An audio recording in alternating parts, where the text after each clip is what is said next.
Hello बच्चों, कल हमने लास्ट लेक्चर में एस्केप वेलोसिटी को स्टडी किया था।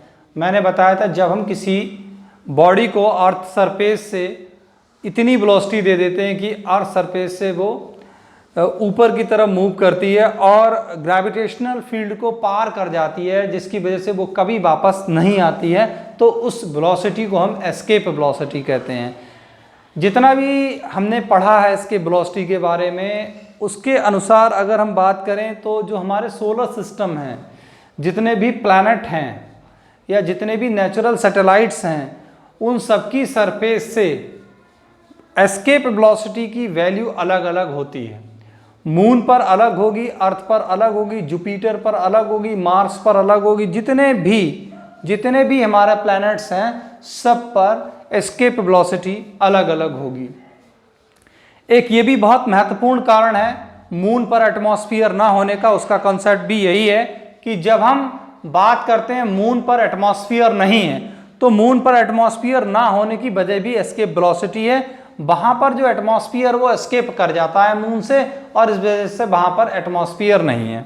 तो एस्केप वेलोसिटी अलग अलग प्लैनेट पर अलग अलग होगी। अब हम अगर किसी भी प्लैनेट की या किसी भी अदर बॉडी की एस्केप वेलोसिटी को निकालना चाहते हैं अर्थ के कंपैरिजन में, तो ऐसी प्रॉब्लम को हम कैसे सॉल्व करेंगे? तो बड़ा सिंपल सा तरीका है। सबसे पहले तो हमें यह पता होना चाहिए कि एस्केप वेलोसिटी का फार्मूला क्या होता है। तो एस्केप वेलोसिटी का फार्मूला जो कि मैंने आपको पढ़ाया है, फार्मूला होता है v=√gm/r।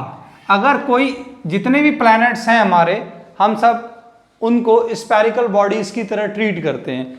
अब अगर हमें यह कह दिया जाए कि अगर अर्थ की तुलना में एक प्लैनेट 16 गुना ज़्यादा हैवी है और 4 गुना ज़्यादा बड़ा है, तो ऐसे में उसकी अर्थ के कंपैरिजन में एस्केप वेलोसिटी क्या होगी?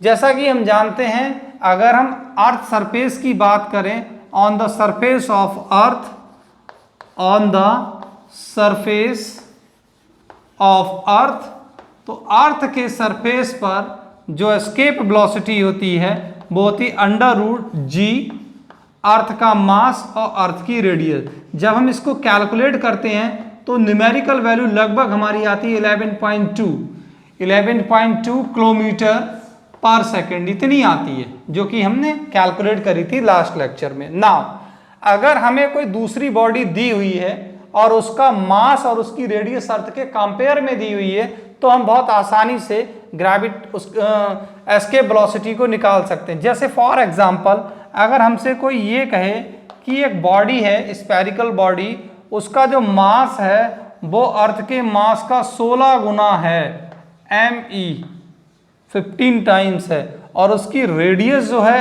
r वो 4 टाइम्स है। तो ऐसी स्थिति में उस बॉडी के सरफेस से एस्केप वेलोसिटी क्या होगी? तो हम बहुत सिंपल तरीके से इसको कैलकुलेट कर सकते हैं। तो इसे कैलकुलेट करने का क्या तरीका होगा? देखिए, अगर हम इसे कैलकुलेट करें तो एस्केप वेलोसिटी v' मान लेते हैं उस बॉडी पर, और उसका फार्मूला हम लगा देंगे gm/ कितना r। अब यहां पर m की वैल्यू कितनी है? तो ये रहा g, और m की वैल्यू 16 टाइम्स ऑफ अर्थ, और उसका जो रेडियस है वो कितना है? 4 टाइम्स ऑफ अर्थ। तो इसका हम अगर डायरेक्ट फार्मूला बनाएं तो क्या बनकर आएगा? VE 4 16, तो ये 2 बाहर आ जाएगा, 2।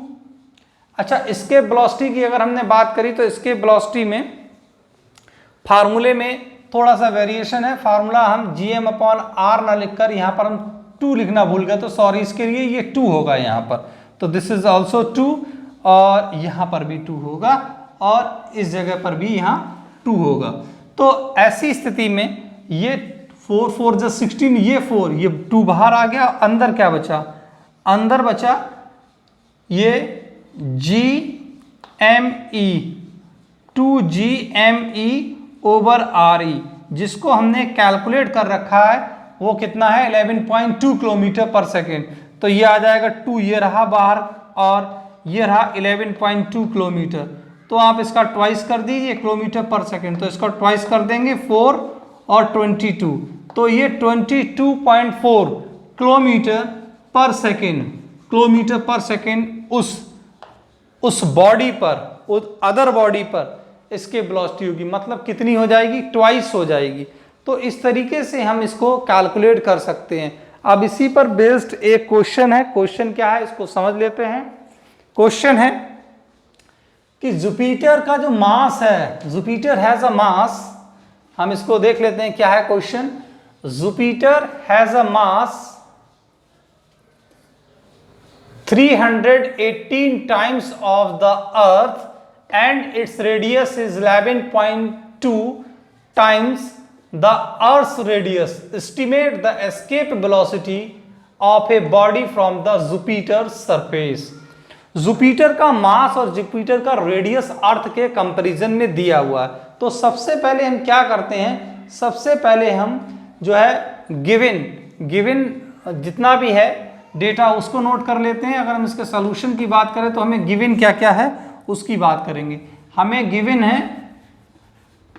है हमें मास जुपिटर का mj, जुपिटर का मास दिया हुआ है 318 times of mass of earth me, और हमें क्या दिया हुआ है, और हमें दिया हुआ है रेडियस दिया हुआ है। रेडियस कितना, radius of the Jupiter is 11.2 times of the earth radius re दिया हुआ, इतना हमें दिया हुआ। Now we have to find the escape velocity from the surface of the Jupiter.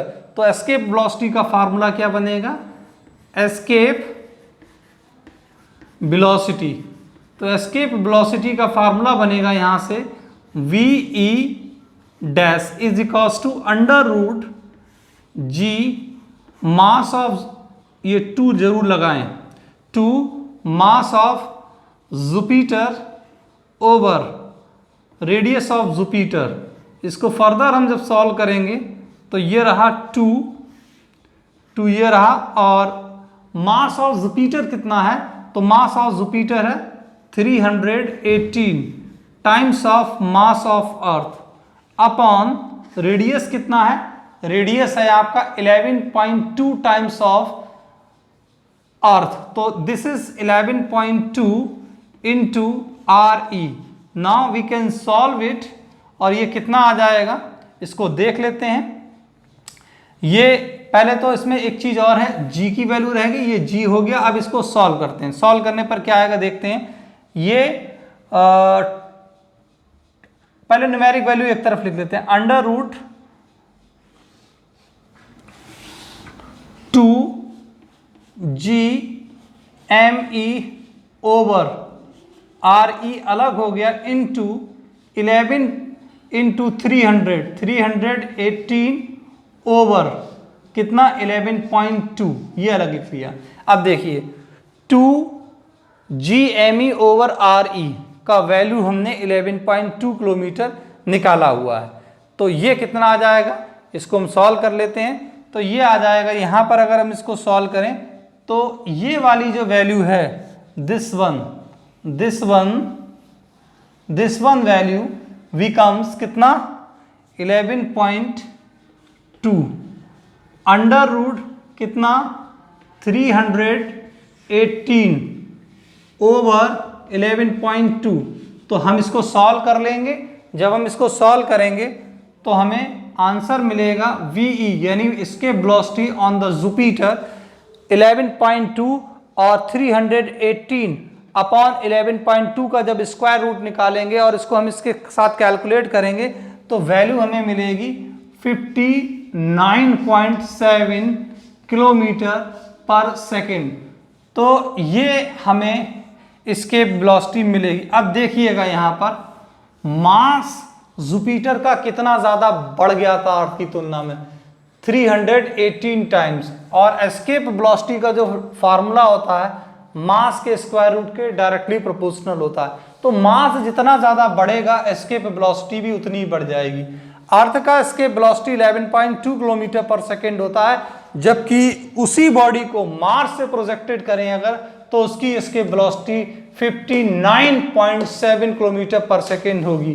हम जब भी किसी भी प्लेनेट पर जाते हैं और उस प्लेनेट से अगर एस्केप करना चाहते हैं, यानी उसके ग्रेविटेशनल फील्ड से बाहर निकलना चाहते हैं, तो हमें जो भी उसकी कैलकुलेटेड वैल्यू है उस वेलोसिटी से बाहर निकलना होता, अदरवाइज हम उससे बाहर नहीं आ सकते। इसीलिए किसी भी हम प्लेनेट से जो भी एस्ट्रोनॉट गए हैं आज तक, वो उस प्लेनेट से जब बाहर आते हैं तो उतनी इसके वेलोसिटी अपने जो उनका एस्ट्रोनॉटशिप होता है उसको वो उतनी ही वेलोसिटी देते हैं। तो देखा जाए तो किसी भी प्लेनेट पर या किसी भी स्फेरिकल बॉडी पर जो एस्केप वेलोसिटी होती है वो उसके मास और उसकी रेडियस पर डिपेंड करती है। तो ये एक छोटी सी प्रॉब्लम थी। तो डियर स्टूडेंट, इसको कंप्लीट कर लीजिएगा और आज एक मैं छोटी सी वर्कशीट आपको सेंड करूंगा, उसको आपको सॉल्व करना है। और कल मैं प्रैक्टिकल जो कि पहला बर्नियर कैलिपर्स है उसका इंट्रोडक्शन जो है आपको एक्सप्लेन करूंगा और नेक्स्ट टाइम में फिर मैं उसको परफॉर्म कराऊंगा। सो प्लीज़ ये जितना मैंने टास्क बताया उसको टाइमली कंप्लीट कर लें। Thank you so much.